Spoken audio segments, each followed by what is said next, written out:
I just make a little transfer. Getting set for his daily bike to work routine is a little different for Paul Clark than it would be for most people.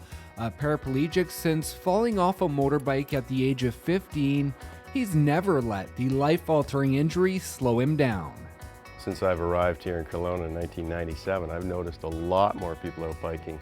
I know the city of Kelowna has done a great job in preparing some bike paths for us all, and man, it is so good to bike.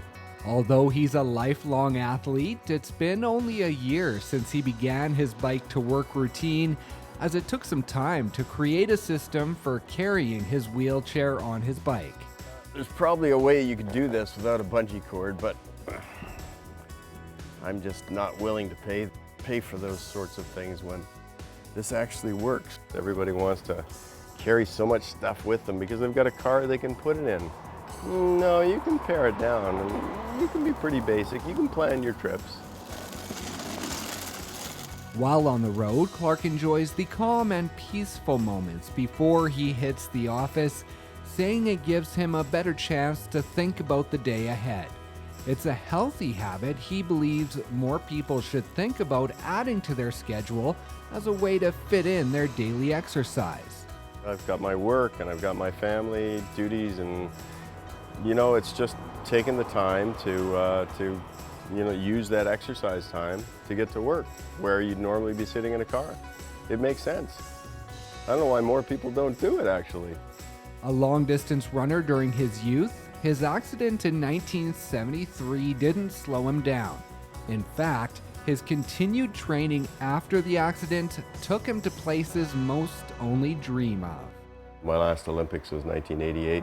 That's right, the longtime optometrist also has a rich history in the Paralympic Games.